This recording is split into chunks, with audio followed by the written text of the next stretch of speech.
السلام علیکم ورحمۃ اللہ وبرکاتہ۔ بسم اللہ الرحمن الرحیم۔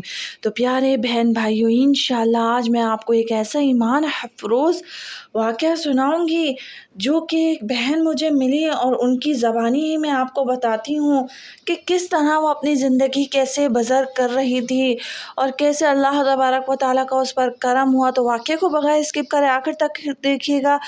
اگر نیکی کی طرف دل مائل ہو تو ضرور دعاؤں میں یاد رکھیے گا۔ ایک بہن مجھے بتاتی ہیں کہ میں دینی ماحول سے وابستگی سے پہلے ایک فیشن لیبل لڑکی تھی۔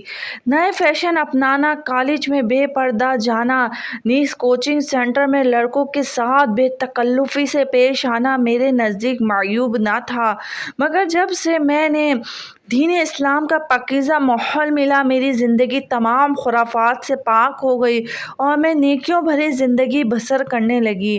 میری زندگی میں ایک ایسا انقلاب برپا ہونے لگا۔ احوال کچھ یوں ہوا کہ ہمارے علاقے میں ایک مدرسہ کھلا جہاں کے بڑی لڑکیوں کو قرآن تجوید کے ساتھ پڑھایا جاتا ہے۔ وہاں پر ایک ذمہ دارہ بہن نے بڑی محبت کے ساتھ مجھ پہ کوشش کری اور مجھے بتایا کہ تجوید کے ساتھ قرآن پاک پڑھنے کے کیا فضائل ہیں، اور بغیر تجوید کے قرآن پاک پڑھنے کی وعیدیں سناتے ہوئے صحیح تلفظ کے ساتھ قرآن پاک پڑھنے کی دعوت دی۔ اس بہن کا انداز متاثر کن تھا، مجھ سے انکار نہ ہو سکا۔ میں نے بھی مدرسے میں شرکت کی حامی بھر لی جہاں کی بڑی عورتوں اور لڑکیوں کو مدرسہ پڑھایا جاتا تھا۔ پہلے روز جب میں مدرسے گئی تو وہاں کی تعلیم و تربیت کا نرالا انداز دیکھ کر دل کو بڑی فرحت اور مسرت حاصل ہوئی، جیسے الفاظ میں ڈھالنا میرے بس میں نہیں۔ مدرسے میں ایک چھوٹی سی لائبریری بھی قائم تھی جس میں ڈھیرم ڈھیر علم دین کا خزانہ موجود تھا۔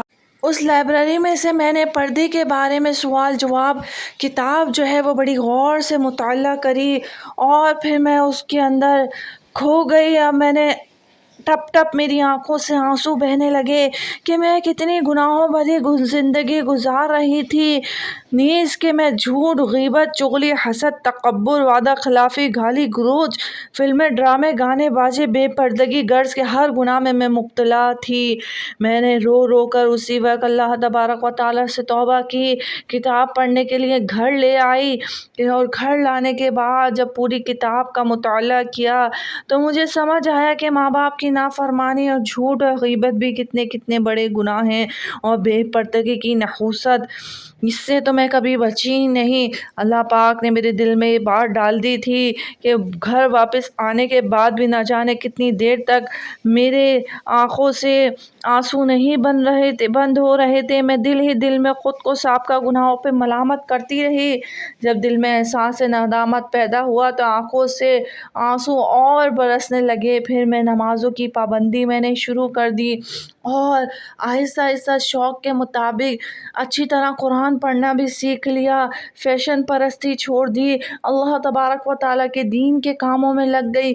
الحمدللہ جب میں یہ واقعہ سنا رہی ہوں تو الحمدللہ میں نے عالمہ کورس مکمل کر لیا ہے۔ اللہ پاک ان نیک بہن پر رحمت کے سائے ہمیشہ رہے اور ان کے صدقے ہماری مغفرت ہو، آمین، بجاہ النبی الامین صلی اللہ علیہ وسلم۔ پیارے بہن بھائی، امید ہے آپ کو ویڈیو پسند آئی ہوگی۔ اگر ویڈیو پسند آئی ہے تو میرے اس چینل کو سبسکرائب کر دیں۔ چینل پہ اچھے اچھے واقعات دینی اور بہت زیادہ موجود ہیں، بڑی محنت کے ساتھ آپ کی یہ بہن ویڈیو بناتی ہے۔ ساتھ ہی بیل آئیکن ہے سبسکرائب کے ساتھ، اس کو بھی دبا دیجیے گا تاکہ جو بھی واقعہ ہے آپ تک پہنچ سکے، اور ثواب جاریہ کی نیت سے ویڈیو کو لائک اور شیئر کر دیا کریں۔ اللہ پاک ہمیں بھی نیک بننے کی توفیق مرحمت فرمائے، پردہ دار بنا دے، نماز استقامت کے ساتھ پڑھنے کی توفیق مرحمت فرمائے، آمین۔